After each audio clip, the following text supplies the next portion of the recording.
Hello everyone, welcome back to another week here on Eat Sleep Reef. I thank you very much for joining us.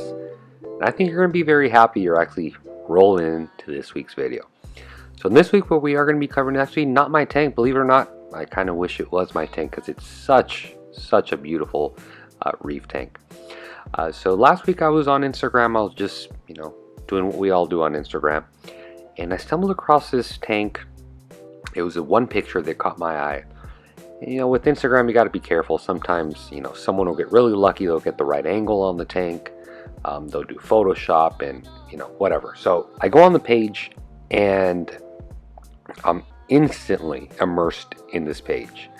I find myself scrolling and scrolling and scrolling.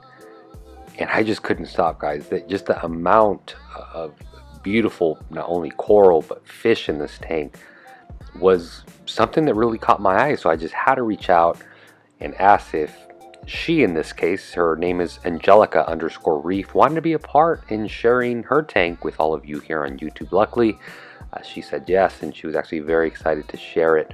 And guys, I don't know if it's just me, but there's just something. She lives in Sweden. I'm going to assume she's Swedish, but I may be wrong. But she lives in Sweden. There's something about Swedish and Dutch people that, my God, their reef tanks are just always amazing. The coloration, the placement, their aquascape, it's literally on point, guys. It's like they're the fashion people in saltwater aquarium. They just do a great job. I don't know what it is. Maybe it's the part of the world they're on. Reef tanks do better. I just don't know what it is, but I always find it very interesting. Nevertheless, she sent me the videos. I hadn't really seen the tank in videos. I'd mainly just seen pictures, and guys, I was blown away. Just look at all the fish in here. There's tangs, there's butterfly fish, there's some wrasses. I mean, there's clowns. There's so many different species of fish all living together. Not only that, guys, but look at the coral. You have acroporas, you have softies, you have torches, you have hammers, you have gonopora. I mean, it doesn't end. If there's ever been the definition of a mixed reef tank with mixed types of fish, mixed type of corals, you're looking at it right here. I just instantly fell in love. I can literally stare at this tank for hours upon hours on end. It's just so beautiful, and just the amount of variety in it just really entertains you. It catches your eye. It keeps your eyes moving, whether it's on the fish, whether it's on the corals. More importantly, it's beautifully executed. I know a lot of you guys are watching this video and you're saying, she must do some crazy dosing. She must be, all this crazy regimen, right? But that's another thing I've noticed, guys. On tanks as beautiful as this, it always, almost without fail, when I ask them what they do, it's simplicity. That's all it is. It's simplicity. It's sticking to an easy regimen that's easy to follow, because if it's difficult, over time you're going to get sick and tired of doing it, and you're probably not going to do it, and that's when tanks really just start going downhill. So the tank is a Red Sea Reefer 750. That is about 200 US gallons. It's been up and running for about 1 year and 7 months.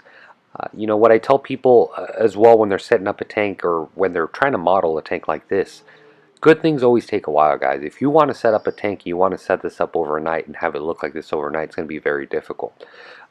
Good things, take time, and reef tanks are absolutely no exception. So I'm not surprised that the tank's been running for quite some time, because it really shows, especially on the gonopora. Gonoporas are typically a type of coral that do not like new tanks. Generally they'll do good on tanks that have been established for over 6 months. So yeah, as far as the equipment is concerned, which I know you guys want to hear what it is, she's running a Octopus Elite INT 220 skimmer with a Jabo 10,000 return pump, a 39 watt UVC from DD. She's running 2 MP40 quiet drives, one on the right, one on the left. This tank is lit with 4 Hydra 26 HDs.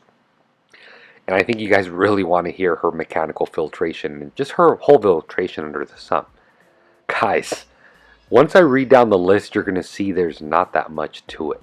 I think that's another thing I see with reef tanks as beautiful as this. I always see that they're just very simple when it comes to under the cabinet.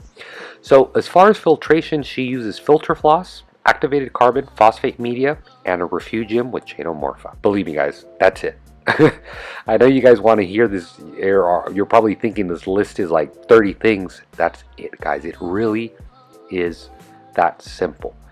And then as far as her water change schedule, she tries to do it every week, sometimes every other week. Her feeding regimen is every day, pellets and mysis, seaweed every other day, obviously for the tangs. Dosing, she does aquaforest, calcium, alkalinity, magnesium, 1, 2, 3 balling via the DD doser, I'm assuming. And for water, as far as salt's concerned, she's using H2 Ocean. So guys, I think that if there's any takeaway on a tank like this going down that list is keep it simple. I think if there's anything I've learned from, you know, Angelica, and something I'd love to apply to any build I do now in the future, is just keep it simple. You know, a lot of us tend to overdo stuff and we want to have the crazy new equipment coming out and all this automation, and you know, there's nothing wrong with it, but I see too many tanks like Angelica's that are just stunning. They're drop dead gorgeous tanks, and there's something about them that I'd love to have in my own home tank. So, you know, like I said, if there's anything you've picked up today, it really is, guys, just simplicity. So a few of the nice pieces that really caught my eye is the hammer. Now guys, check out the hammer coral. The coloration on this bad boy is like no other. You know, it's really hard sometimes to get the hammers to puff up like they do to really maintain their shape.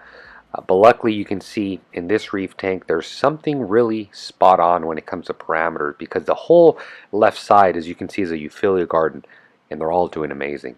And of course my other favorite Euphilia is the torch. Guys, check out not only this torch here, but look at the ones behind it, the coloration, just the size of a colony. You can really see that Angelica's doing something right, because her corals are surely rewarding her of that.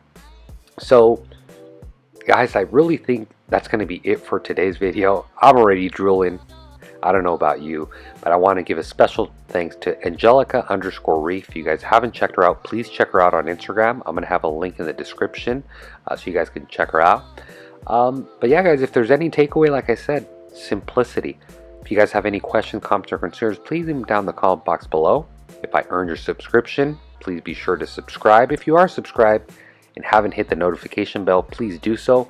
I'm actually looking to start ramping up, instead of making 2 videos a week, up to 3 videos a week. We'll see how that goes. You know, life sometimes will get in the way, but I'm going to try my best to see how that does. Again guys, any questions, comments, or concerns, leave them down below. I'll try my best to answer them. I don't know if Angelica has a YouTube. She probably has an account where she can maybe answer some of the questions herself, but I'll do my best to do so. Again, thank you very much, Angelica, for letting me share this tank amongst all the viewers here on Instagram. Beautiful reef, beautifully done. As always, thank you each and every one for watching. Happy reefing.